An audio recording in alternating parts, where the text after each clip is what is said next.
right, let's go to the Chicago Bears now. Yes. Chicago Bears made the playoffs. They did. And you forget that Nagy has now made the playoffs, 2 out of 3 years? Mm-hmm. He's 8 games over 500 the last 3 years as a head coach. Come on.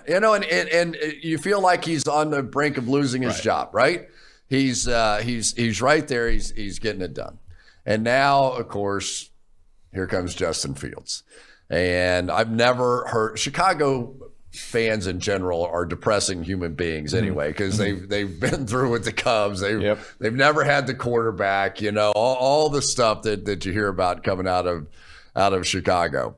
But this is a team and this is one when you're talking about regressing back and doing all that. The one thing that, this defense had been so good, top 5 points allowed the last in 18-19, fell off to 14th a season ago. So you go, all right, you're going to have the transition at some point between Andy Dalton and Justin Fields. When's that going to happen? Better be week 1, by the way. But that's not what they're saying up there right now. That's not what they're saying. I mean, let's just say it here. The game is on NBC. You will be calling it. If Andy Dalton is playing, the mood in that room, in that production truck, is not super hyped up. If it's Justin Fields, I mean, Fred Goodell's bouncing off the wall with excitement. There are some really interesting storylines with the Bears. I think Nagy has done a much better job than people give him credit for. Trubisky as a starter in the NFL, like the last few years, Trubisky as a starter in the NFL, even counting the John Fox years, is 29 and 21. I mean, that's a remarkable. Despite having a PFF grade that is 29. And having a yards per attempt that never was over 7.5. And I thought the only thing that I'll ding Nagy for is I thought he was extremely stale when Nick Foles is in. Like they had Monday night games against the Rams, against the Vikings. It was an awful offense to watch. But for the most part, I think he does a good job of getting players in space. I think Tariq Cohen is a player that they missed at times last year. I think, Patterson left, but I think Cordell Patterson was a guy. He did a good job of getting him into space as well. Allen Robinson's finally going to have a pass on the right shoulder for once. Like, to me, I like this, and I like it because just relative to the betting number, I mean, people seem to be giving Minnesota the majority of the love that they were giving Green Bay when the markets opened. And when I think about Chicago gets Minnesota 2 of the last 4 weeks. Who's starting those games? It's Fields, and probably a seasoned Fields, right? Like, I think that not only does the schedule stack up well for Chicago relative to Minnesota and eventually Green Bay when they start Jordan Love. I think the whole season for them to repeat, like the market is viewing this team as if they're like a 5-win team that just acquired a top 10 quarterback. No, they're an 8-win team. They're an 8-win team. They just got a quarterback that, in my opinion, was the second or third best prospect in the whole draft. Yeah, you get 7.5 is the over under. Yeah, it was 7, and people have bet it up a little bit. But I think even if you look at sort of the market to win that division, you look at that one. Yeah, so it's Minnesota. Green Bay still minus 177 to win the North. Minnesota 3-1. Chicago 4.5-1. Now you could have gotten them at 6-1. Yeah, but then it dipped all the way to 3, and it dipped to 7-2, like 3 plus 350, and it's come back up. So you might still have an opportunity to get a pretty good number on Chicago here. Let me ask you this. I was thinking about like storybook endings to the season because it's like the biggest season ever, right? Is there a more perfect situation than Chicago making it to the Super Bowl? No, Justin Fields outduels Tom Brady in the championship game. I mean, the city of Chicago, like, the poor Bears fans deserve it. I think that'd be one of the coolest ways. Plus, you know what I love about Justin Fields is he was like angry. Yeah. Like, you watched him on draft night. He was angry. Now, I think he's a little bit of that anyway. I think he's a serious-minded kid and a little like Joe Burrow. I mean, it's one of the things I liked about Joe Burrow. I've seen some of these young quarterbacks come in and they go, all right, how many commercials am I going to get? How many, name Baker Mayfield. Yeah. I mean, all of them, right? I mean, they're all going to do some of that to some extent. Joe Burrow, from the first day he came to Cincinnati, was like locked and loaded. Yeah. Now, he got hurt, whatever. But I think Justin Fields is going to be taken seriously from day one by his teammates up there. And you can live with that, some of those mistakes of a rookie in this season because he's going to make some spectacular plays. He's going to run, and Nagy's a great guy as far as getting guys misdirection, going there, all the Andy Reid stuff. He'll have it all working now, because now he'll have a quarterback coming out the back end of this thing that can actually throw. They had one that could run. Now they can have one that can come out and throw the ball. I would, if I had to say a team that I would be much higher on than what I'm seeing on this board, it would be the Chicago Do you Bears. think, from your experience, do you think that that's because he and Burrow were older? Like, Burrow was like much older coming into the league than he's still Trevor older. Lawrence is. He's older than Lamar Jackson. Yeah, exactly. And Fields, he came out early, but he spent an extra year. I can't remember which grade. Like, I think that there is something to this, it's more professional for them. And I think that there was a professional anger out of him.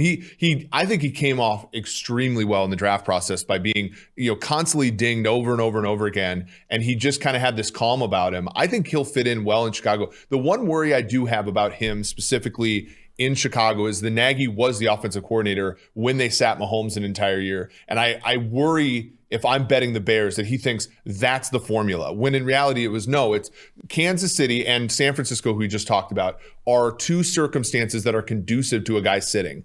Like, Chicago isn't. Chicago needs to get off the pot right now, play Fields, and try to win football games. If he feels that way, then he better hope his address and phone number are unlisted, because the city of Chicago will be coming for him. Well, and the other part of this, if you're Ryan Pace, the GM, and Matt Nagy. Oh, yeah. Does this buy you a year? Does this lose you a year? Does this get you fired if you don't play him? Or if you do play him and he's not good? It's terrible. Which one is the worst of the two angles? Yeah, I mean, you got to hope that he shows something in preparation where you go, okay, I'm excited to play this guy. I don't think Andy Dalton is that high of a bar there. What I think is really interesting is I was thinking about this with head coaches. So you have a quarterback, the quarterback situation. Matt Nagy does not go into weekly prep for Nick Foles or Mitch Trubisky and get excited about, diagnosing defenses and play calling.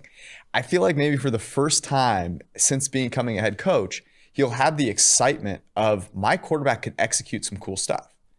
And I'm excited to see that, because by all accounts, Matt Nagy was one of those guys in Kansas City that was a part of that, one of the most creative offenses.